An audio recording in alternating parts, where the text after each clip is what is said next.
근심은 하여서 무엇하나, 뭐 이런 노래가 있죠. 근데 우리가 살면서 근심하지 않고 살아갈 수 있을까요? 돈 많다고 근심 안 할까요? 뭐 건강하다고 해서 근심 안 할까요? 좋은 인간관계를 맺어서 오히려 그런 것 때문에 어려움이 많잖아요. 그래서 나이 드시면 절대 자랑해서는 안 될 몇 가지가 있는데 그 중에 하나가 돈 자랑하지 말아요. 큰일 난대요. 여러분들 돈 자랑하지 마세요. 자랑할 만한 돈 있으면 좋겠는데 오히려 돈 때문에 오히려 그렇게 절친이었던 그런 인간관계 또는 누구에게도 뭐 자랑할 만큼 평생에 나는 아직 병원에 한번 안 가봤어, 이런 사람들, 그런 사람들이 넘어지면 돌아가셨네 이런 소리가 나오잖아요. 고랑고랑 80, 아마 저는 이 말 좀 바꿨으면 좋겠어요. 고랑고랑 97 정도로. 내가 항상 고랑고랑 하잖아. 좀 죄송할 얘기인지 모르지만은 저는 서 권사님이 솔직히 그냥 밥을 많이 드시고 튼튼하시고 그냥 늘 그럭저럭 보내신 줄 알았는데 지난번에 알아보니까 완전 스포츠맨이에요. 내가 다시 봤어요. 그래서 오늘은 한번 손을 이렇게 만져봤는데 고니가 하나도 없더라고요. 그래서 이 양반 말로만 그런구나 그랬더니 실력자들은 고니가 또 없대요. 내가 아는 목사님들이 그렇게 악수하면 막 고니가 있어서 뭐 너 어디 다니냐고 그러면 골프를 많이 해서 그런다고 그러던데, 우리 식구 말을 믿어야죠. 제가 이렇게 실질적으로 겉으로 봐서는 잘 모르는 부분들 우리에게 많이 있잖아요. 겉으로는 건강한데 속병이 있는 사람들, 여러분 누구 잘 알죠? 그 사람?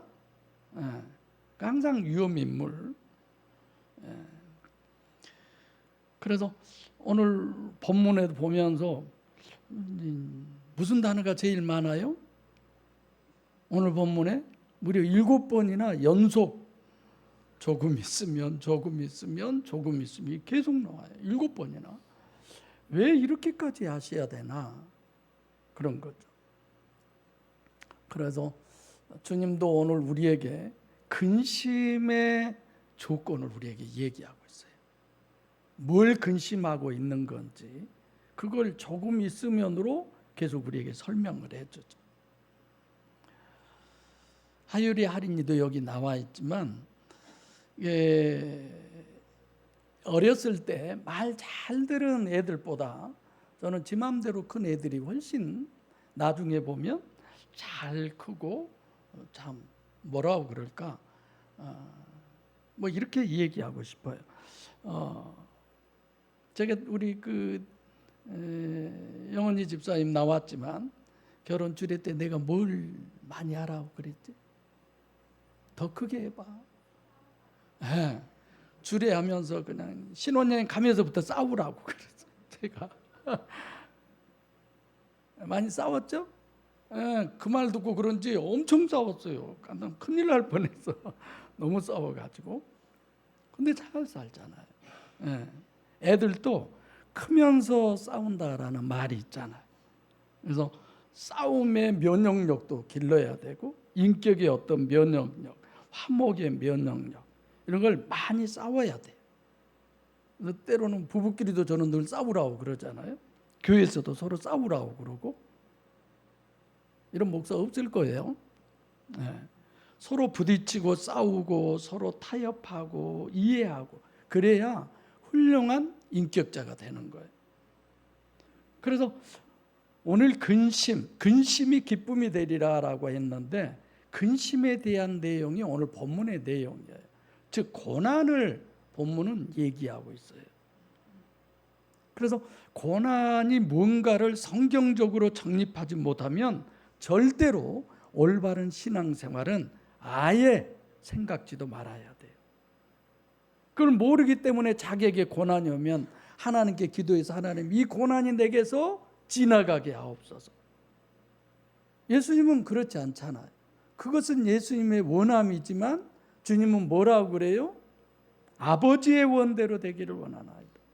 이 고난을 주신 하나님의 목적이 나를 통해서 이루어지기를 원하나이다. 이것이 진정한 기도잖아요. 그것이 신앙이고.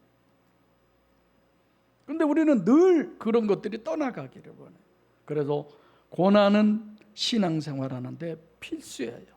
에덴 동산에서 아담과 하와는 쫓겨나야만 되는 것입니다. 늙어 죽을 때까지 엄마 품에서 엄마 젖발고 엄마 그건 아니잖아요.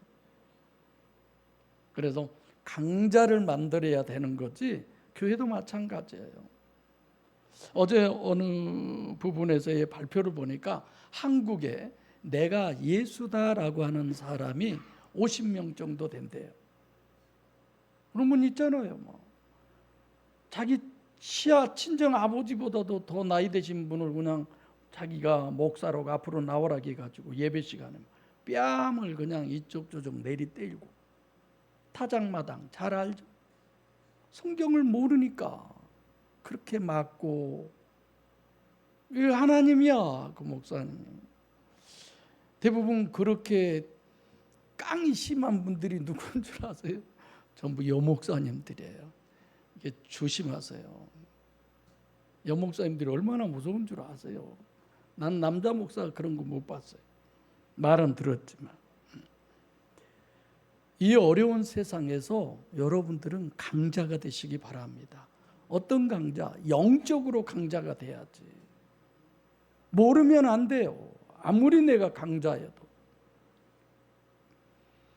그래서 특별히 영성신학에 있어서는 이건 절대적이에요. 내가 영적 신앙을 지금 신앙생활하고 있느냐 아니면 육적 신앙을 생활하고 있느냐. 이게 고난의 신학이 정립이 돼야 합니다. 오늘 목사님 얘기하시기를 여러분들이 하나님의 자녀가 됐기 때문에 성령이 여러분들에게 임했기 때문에 귀신을 쫓아냅니다. 물질의 축복을 받습니다. 예수 이름으로 뭘 하면 귀신이 쫓겨갑니다. 엄청 강하게 성도들도 엄청 좋아라고 아멘 아멘 하대요. 내가 만약에 가서 저기 가서 설교한다면 저분들이 내 설교 들을까? 그런 생각이 들더라고요. 여러분 예수 이름이 뭔 줄 아십니까? 이제 여기서부터 물어보면 이제 완전히 소방수가 되겠죠. 내가 그분들 말로는 성령의 불로 막 불로 하는데 소방수가 가서 그냥 물을 쫙 뿌려본 거죠. 그런 거가 될까요?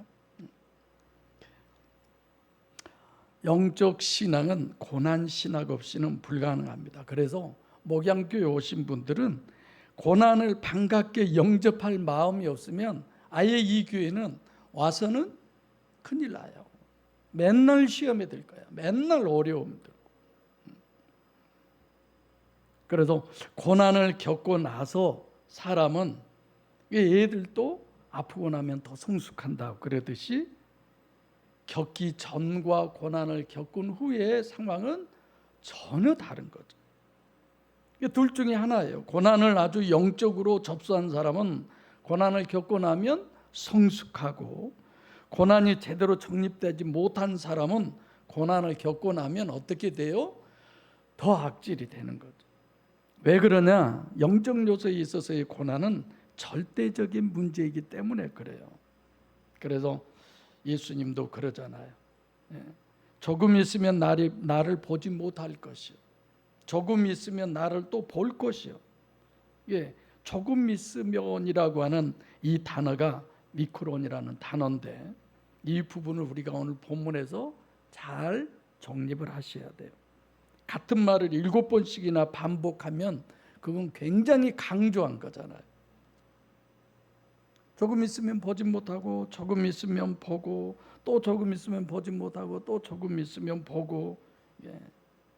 그 말을 하는 내가 누구냐 이거예요. 본문에서 지금 오늘 눈으로 보면 예수님이시잖아요. 본문에서 말씀하시는 나는 누구냐? 조금 있으면 미크로스, 조금 있으면이라고 지금 이 말씀하신 분이 누구냐 이거죠. 그래서 헬라어로의 미크로스라고 하는 조금 있으면이라고 하는 이 단어는 이런 거예요. 어떤 그 시간적인 부분만을 얘기하는 것이 아니라 공간적인 것, 크고 작고 뭐 질적인 이런 부분이죠.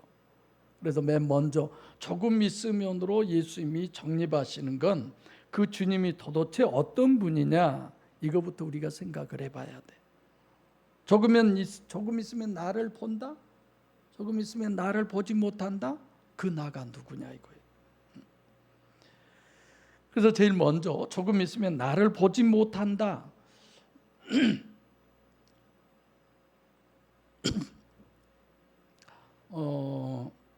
물 좀 마실게요.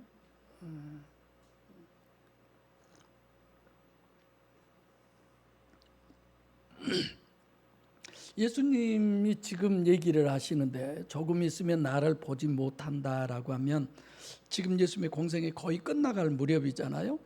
조금 있으면 나를 못 본다라는 건 뭘 얘기할까요? 십자가. 그러죠? 예수님이 십자가 지고 돌아가시면 못 보잖아요. 십자가에 죽으실 거라는 걸 얘기했어요. 그 다음에 또 조금 있으면 나를 본다는 거예요. 그건 뭘까요? 십자가 다음에 부활을 얘기하는 거예요. 그래서 일시적으로는 조금 있으면 나를 보지 못하고 조금 있으면 나를 본다는 것은 십자가와 부활로 얘기할 수 있습니다. 그 또 볼 수 없다. 승천이잖아. 승천해버리면 볼 수 없잖아. 자, 두 번째로 조금 있으면 나를 보지 못한다. 이게 승천의 의미인데 또 조금 있으면 본다는 말도 역시 두 가지의 의미가 있어요. 하나는 자, 승천하신 다음에 뭐예요? 성령으로 강림하신다는. 또 하나는 조금 있으면 나를 보지 못한다라고 하는 부분은 뭐가 될까요? 네. 여러분, 예수님이 재림하실 때 다 볼 수 있습니까? 승천한 것도 다 볼 수 있습니까? 보혜사로 임하는 것도 다 육의 눈으로 볼 수 있습니까? 보지 못하는 부분을 얘기하는 거예요. 그러니까 조금 있으면 보지 못한다는 건 십자가와 부활, 조금 있으면 또 승천과 성령 강림, 조금 있으면 재림. 근데 여기서는 아직도 재림은 이루어지지 않았잖아요. 예. 한국에 재림 예수가 많이 있다고 하지만, 그래서 본문은 조금 있으면 보지 못한다는 것은 십자가, 또 조금 있으면 보는 것은 부활, 또 조금 있으면 보지 못한다는 것은 승천, 또 조금 있으면 보는 것은 보혜사와 성령 강림, 재림은 제외하고 이렇게 되는 거죠. 그리고 두 번째로 조금 있으면을 7번씩이나 강조를 하셔요. 조금 있으면 나를 보지 못한다. 못 본다는 것은 뭘 우리가 양면으로 생각해야 돼요. 육신으로는 보지만 영적으로는 보지 못하잖아요. 그런 거 있잖아. 자, 우리가 육신의 예수님을 육신으로 제자들이 봅니다. 많은 사람들이 봤어요. 근데 그 심령 속에 계신 하나님은 봐요, 못 봐요? 못 보는 거야.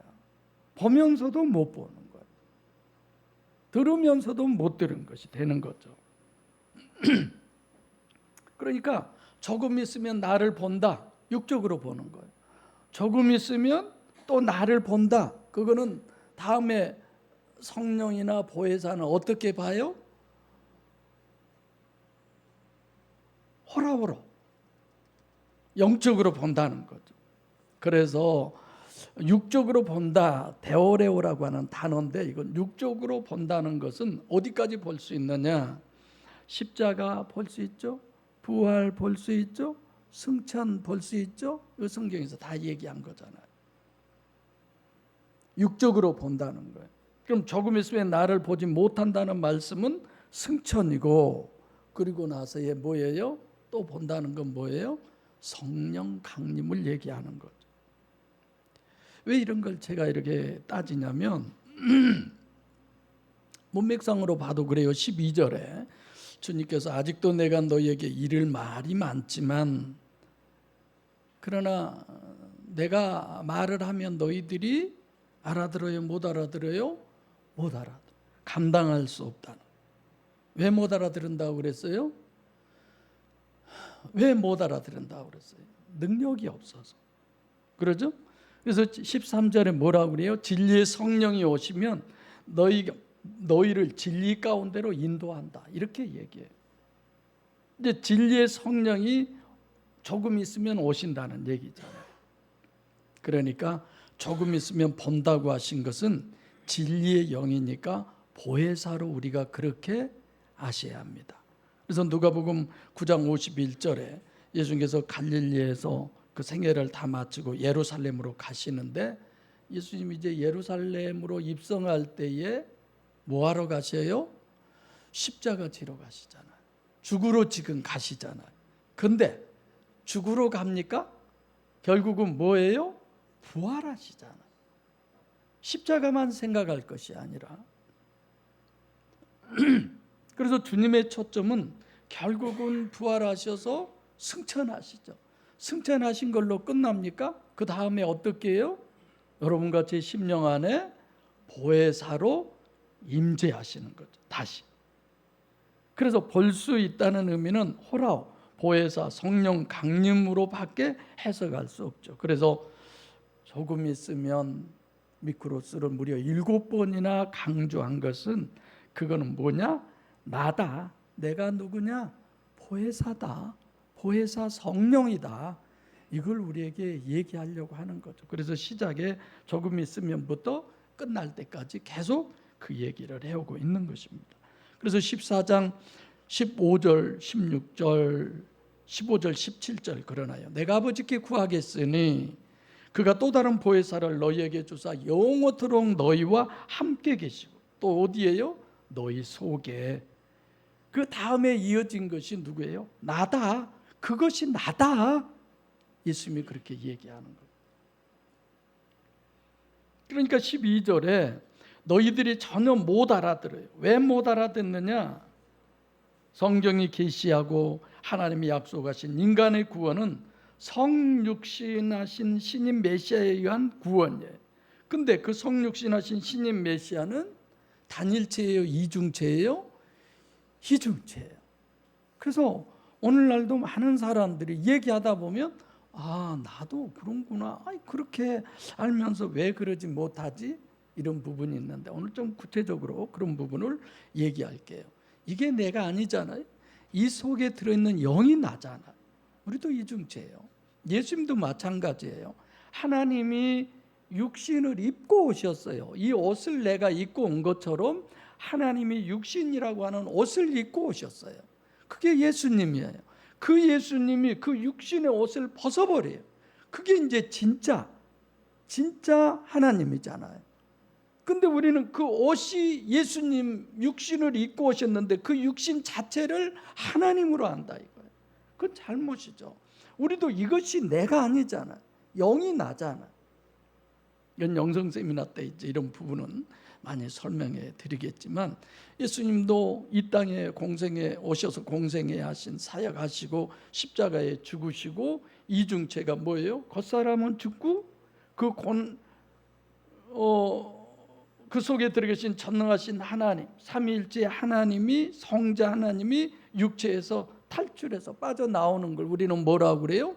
부활이라고 그러는 거예요. 그리고 그분이 승천하시고 그리고 다시 보혜사 성령으로 강림하셔서 그래서 여러분들과 제 심령 안에 임마누엘 하시겠다 이거죠. 그래서 진짜 성도는 이분이 안에 들어와 계신 분이 진짜 성도예요. 그걸 그리스도인이라고 그러는 거예요, 영어로. 그게 돼야 돼요, 우리는. 그게 되지 않으면 목사 아니라 목사 할아버지여도 그건 그리스도인이 아니에요.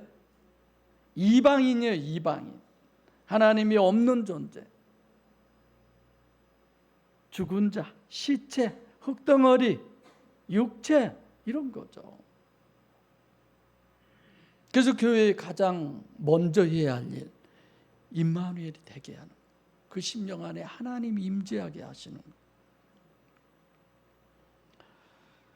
거예요. 예수님이 뭘 얘기하느냐? 결국은 구원은 뭐예요? 제가 원죄 구원이다. 어떤 분이 물어보시던데, 목사님 그 원죄 구원 자꾸, 그러면 우리가 육체로 짓는 자범죄 때문에 지옥 갑니까? 원죄 때문에 지옥 갑니까? 원죄 때문이에요. 우리 지옥 안 가게 하려면 육체로 죄 짓지 않을 능력이 되게 하나님 창조하면 되잖아요. 원죄가 뭐냐? 자꾸 선악과 따먹었다고 그러는데, 선악과 따먹기 전에 이미 하나님과 내가 하나였다가 뭐가 됐어요? 분리가 된 거야. 하나님하고 내가 떨어진 거야. 요한복음 16장 9절입니까? 죄에 대하여라면 저희가 나를 믿지 아니하며, 하나님과 이렇게 하나가 돼 있는 것이 아니라 분리되어 있는 거예요. 이게 원죄예요. 이게. 그럼 이 원죄 해결은 뭐예요? 간단해요. 다시 하나님을 내 안에 영접하면 되는 거예요. 그것이 모든 성경, 내가 보혜사 성령 하나님 임재하심이 구약 신약 통틀어서 한마디로 그거 하나라고 그랬잖아요. 목적이 그거 하나라고 그랬잖아요. 그러니까 그 얘기를 예수님이 늘 하시는 거예요. 근데 사람들이 알아들어요? 못 알아들어요? 못 알아듣는 거예요. 오늘 본문도 마찬가지. 못 알아듣는다는 거예요. 왜냐? 여전히 가시적 결과만이 절대고 육만이 절대고 철저하게 자기중심적인 불가항력적 존재, 아담 후손이라는 거죠. 아담 후손은 어떤 존재예요? 시각으로 보면 외모밖에 못 보니까, 그래서 함이 저주를 받는 거고, 그래서 우리가 보면은 아론과 미리암이 옳은 얘기를 하는 것 같지만 하나님은 문둥병으로 그들을 치시고, 왜 그래요? 겉만 보고 판단하니까. 그래서 성육신하신 신인 메시아를 단일체로 보는 거야. 이게 못 보는 거예요. 보긴 봐도 못 보고 있어요. 몸뚱아리 자체가 하나님이다. 그분이 영원한 불사조다. 그래서 그분에게 그러잖아요. 십자가에서 내려와 봐. 그럼 내가 믿을게. 죽은 너를 내가 왜 믿어?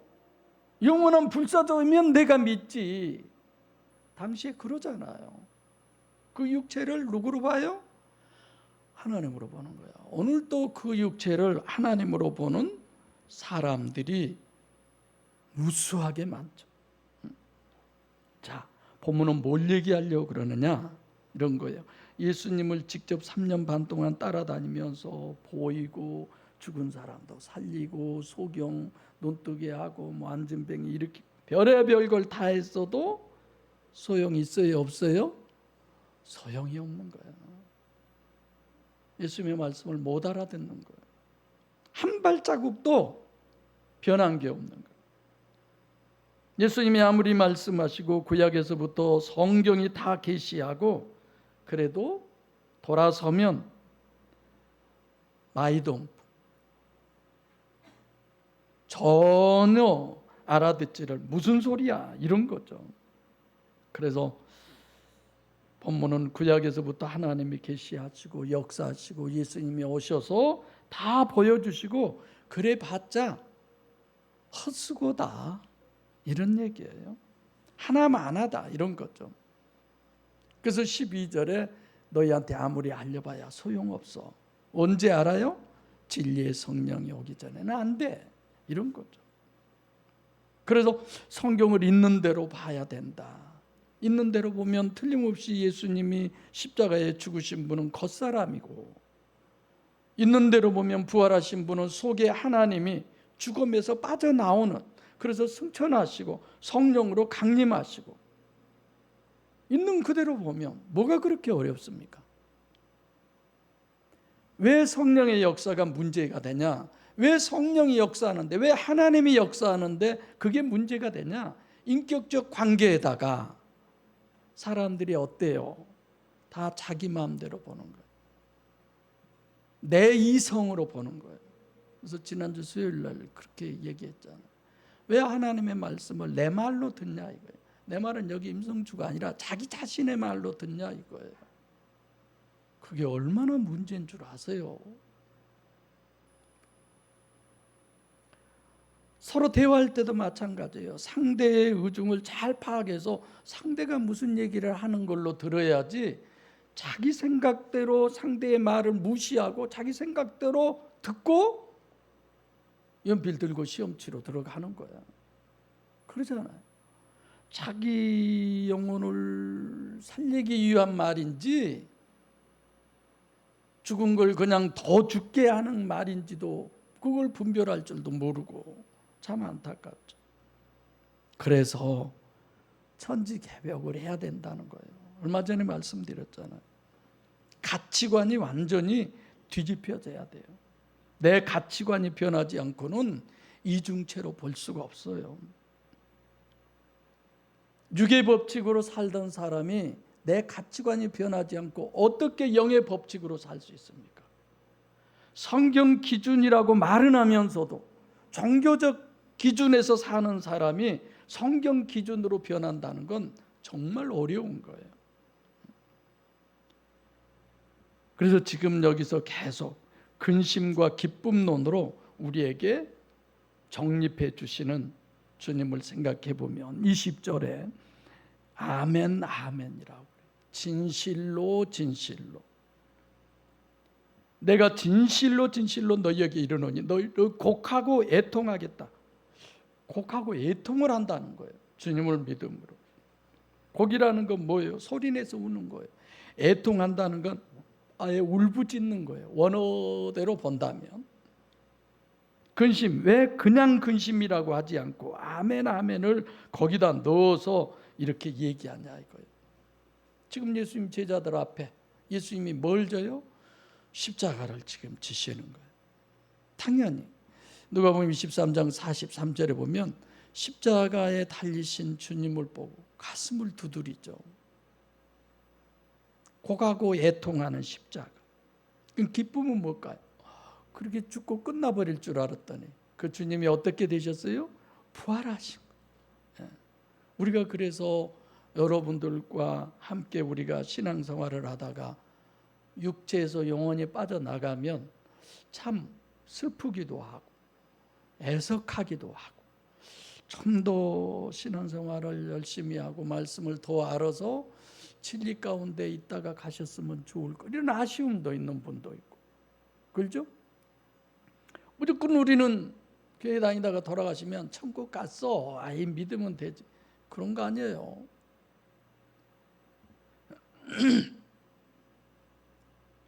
그래서 때로는 그 곡하고 애통하는 것을 많이 위로가 되죠. 뭐 저 천국에서 다시 우리가 만날 수 있으니까. 근데 지금 예수님 제자들 봐보면 이런 거예요. 곡하고 애통한 그 십자가, 3년 반 동안 함께 하면서 그분이 돌아가셨는데 곡하고 애통함이 없겠습니까? 자기들의 또 미래에 대한 기대도 있었는데. 그래서 가장 어려운 게 뭐냐면 너희가 십자가의 사건으로 인해서 곡하고 애통하겠다 이거예요. 근데 그것 때문에 세상이 기뻐한다는 거예요. 이게 무슨 얘기일까요? 예수님을 누가 죽였어요? 유대인들이 죽였잖아요. 그럼 그 유대인들이 예수님 죽었다고 박수치고 그냥 장구치고 좋아서 그럴까요? 유대인들이 예수를 십자가에 못 박았으니까 너희는 곡하고 애통하겠지만 우리들은 기뻐, 이런 걸까요? 아니에요. 유대인들이 예수를 죽인 것은 할 수 없이 죽인 거예요. 기뻐한다고. 이거는 카라라는 단어인데 좋아서 어쩔 줄 모르고 춤추고 뭐 이런 뜻이죠. 누가 그럴까요? 예수님이 죽으면 누가 좋을까요? 여러분 생각에 예수가 죽으면 누가 좋을까요? 지금 우리 주변에 예수님이 죽으면 누가 좋을까요? 피복음자들이 좋죠.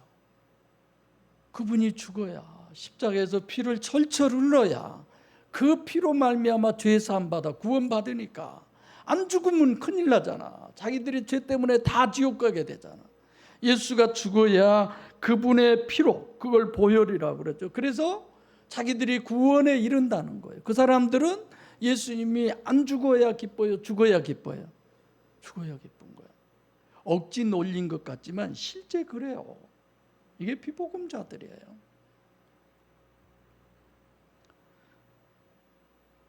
결국은 그들이 예수를 죽이는 건 신성모독죄로 할 수 없이 죽이는 거예요. 그래서 본문도 기뻐하는 게 누구냐? 세상, 호코스모스라고 그렇게 돼 있죠. 결국은 뭐예요? 마귀죠. 대부분 십자가의 승리가 죄의 권세를 쥐고 있는 마귀를 예수께서 십자가에서 모든 죄를 다 사해 주심으로 인해서 그것이 십자가의 승리다 이렇게들 얘기하는데 그걸로 끝납니까? 아니에요. 그분이 내 안에 오셔야지.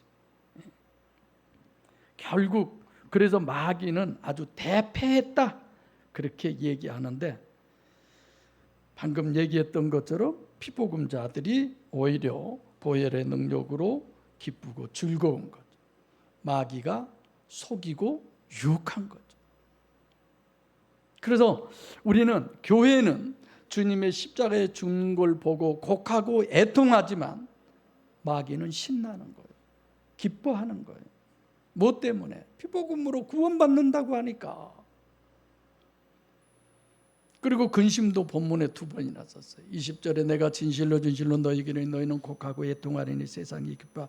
너희는 근심하겠으나 근데 또 뭐예요? 너희 근심이 뭐가 되리라? 기쁨이 되리라. 많은 설명 안 해도 여러분들이 다 이해하실 줄 압니다만은 앞에 근심은 곡하고 애통하는 것을 근심으로 얘기한 거고 뒤에 근심은 뭐예요?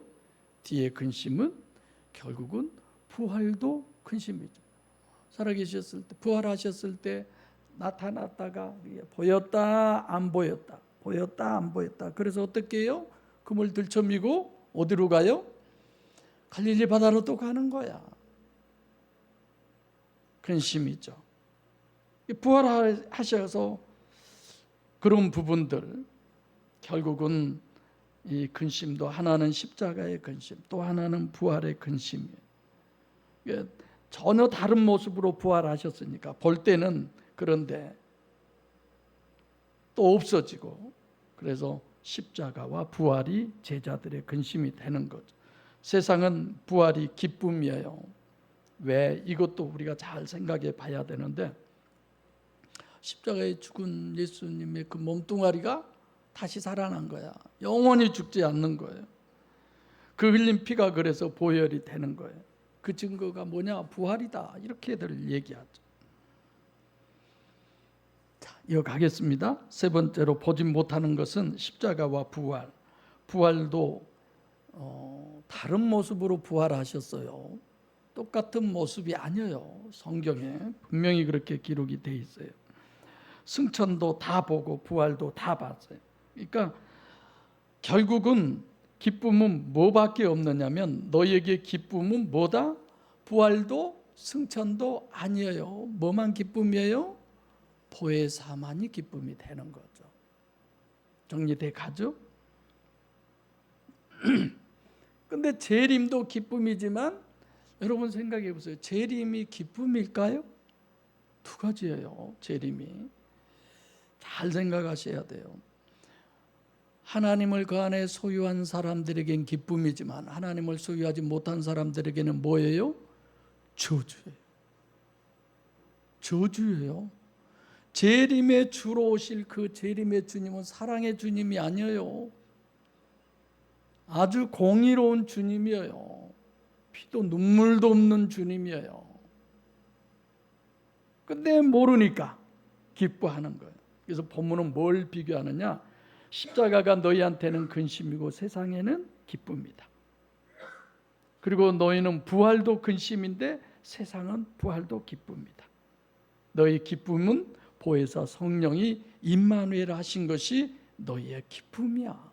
세상은 심판을 기쁨으로 믿고 있는 거지. 저들은 잘못 알고 있어. 그 얘기를 하는 거죠. 그래서 오늘 본문의 초점은 이러는 거예요. 곡하고 애통하는 것이 십자가 사건인데 그 십자가 사건이 반드시 있어야 돼.